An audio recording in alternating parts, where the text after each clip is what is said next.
Great to be joined now by Hudson Keyne from Chatterbox Bearcats. Figured we get a chance here over the last couple of weeks with the vibes growing a little stronger with Cincinnati to get somebody on to talk about what's happened here in the last few games with the Bearcats. Hudson, it's great to talk to you, man. It's great to see you. Great to catch up. And how are things going over there in Clifton right now? Well, it's kind of a mixed bag because early we had obviously we thought this team was going to be at a minimum like a second week in March type of team. That completely went off the rails, and then we were talking about, hell, is this even an NIT team? Then we went on a little bit of a winning streak, seemed to find a groove offensively, at least with Jizzle James specifically, and now we're still kind of tinkering around that. Bunker Boy has us in his next four out right now, which if you would have told me 3 weeks ago that was the case, I'd have been like, you're crazy. This team might be the worst in the Big 12. So it's kind of a mixed bag, but the good thing is it's still in front of us. We got opportunities to make this right. Now, are we going to capitalize? We haven't done great against quad one opponents, as I'm sure you know. But at least we still have opportunities to make the tournament. So I'll take what we have right now, at least. So I watch every minute of Xavier. I watch every minute of Cincinnati. I watch so much of these teams, and there have definitely been points in this season for both teams where you think to yourself, okay, this is a surefire NCAA tournament team. There's no doubt about it. And then you watch some other moments and you think to yourself, okay, where did that team that we just watched, where did they go? Right. And I think over the last couple of weeks here for Cincinnati, where, yeah, maybe it's not the top of the Big 12 with UCF, BYU, and Utah, but after you got beat down by BYU and beat by Utah, just winning those games, you're thinking, all right, now you got a little bit more under you. You're tied at halftime against Iowa State. Jizzle James looks great. It feels like, do you think that this team right now, and I know they're coming off the loss to to Iowa State, but do you feel like over the last four games, this is closer to who UC is, or the losing 8 out of 10 to start Big 12 play is who UC is? I like to think that we're closer now to what UC is, at least what we expected coming to the season. I thought there's going to be more of a high flying offense, explosiveness. Now we're putting up 70 plus multiple games in a row. And it's interesting with the Xavier and UC comp, because if you look at, the quad wins, very similar, but the peaks and valleys, our valley was so much lower. I mean, we were putting up 50 points a game, multiple games in a row, but it seems like we found a groove. And I think it really comes down to Jizzle James has been a completely different player. He's now playing what we thought he would do in his sophomore year leap. And he's put together a string of, 3 games in a row, averaging right around 25. So he's really the engine of this whole thing and why this thing's turned around. And I think that what he's showing now is closer to the player that he really is, and hopefully we continue to see.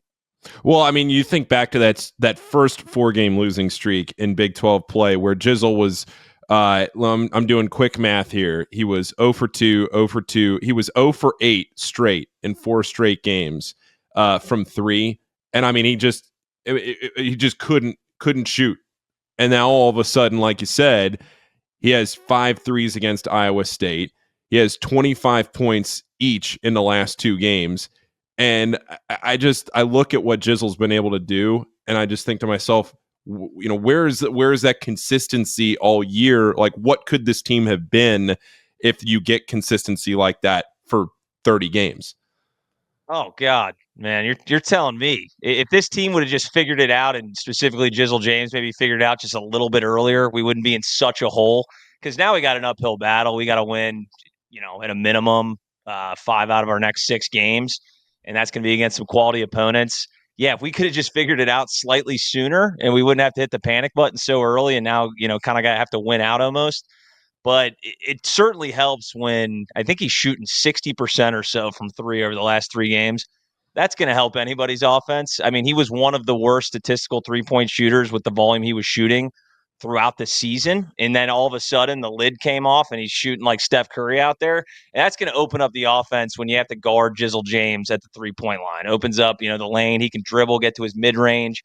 So, yeah, maybe it's just as simple as Jizzle James knocking down threes, because that certainly helps. What's going on with Dan Skillings right now? That's the question in Clifton, right? He was a guy coming in, right? Like, this is going to be, if not our best player, our second best player, maybe our third best player. and he's fallen off a cliff, man. Now we're playing guys, and I said on the show, we're playing guys like Tyler Betsy and Josh Reed over Dan Skillings right now. And it's one thing for him not to be putting up points. He's not doing any of the little stuff either. You could almost guarantee last season or the year before, even if he was struggling shooting the ball, he's getting, 8, 9 rebounds. He's doing little things, deflections, playing great defense. We're not really seeing any of it. And it's almost getting to the point where people are asking for DNPs from Dan Skillings, which is just crazy. I don't think we have the depth to do that. But his minutes are drastically dropping, and I do not know. I'm sure Wes is asking the same question, like, what the hell is going on with Dan Skillings? Because I can't figure it out. So, look, I think anybody that follows this UC program would tell you that the last month and a half has been a roller coaster between a 4-game losing streak. Then you win a couple of games that you needed to win. You're thinking, okay, maybe we just had a bad 4-game stretch there, as any team does at some point in the season.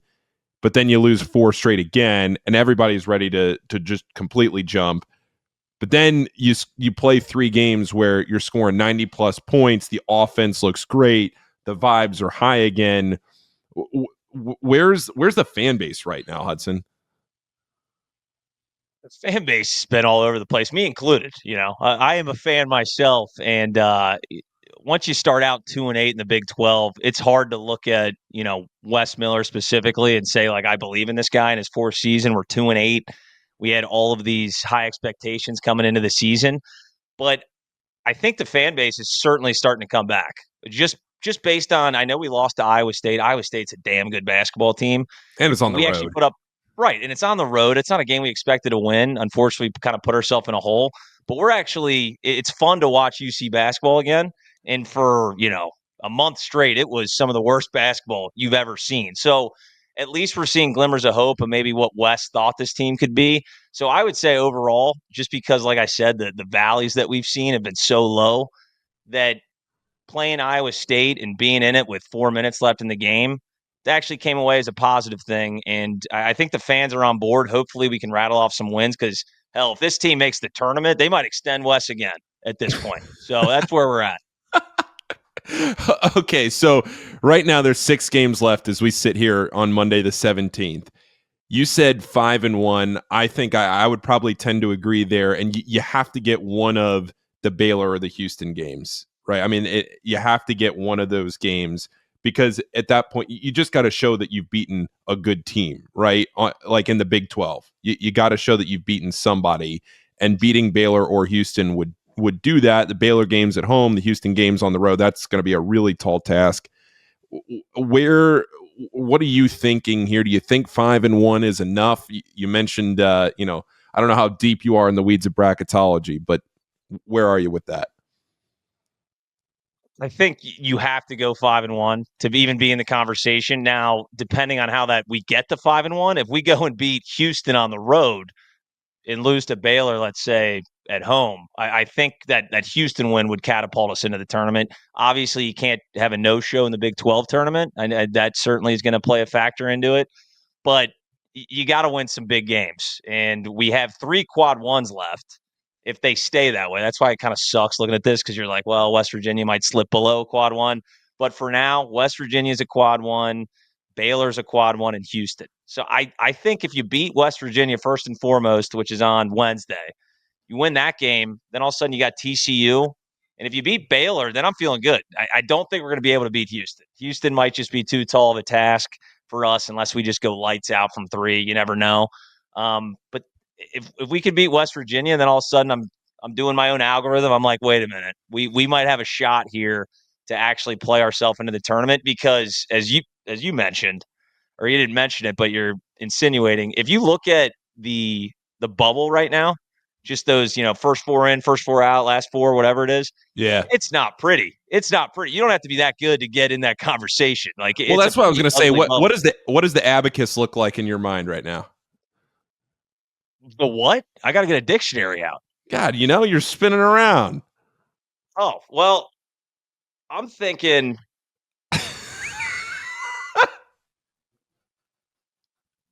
5-1 we get in. I'll just leave it at that. 5-1 we get in. We beat I think we lose to Houston. We beat West Virginia and Baylor. And then you know what's going to happen, though? We'll lose at Oklahoma State to finish the season. That's how it'll end.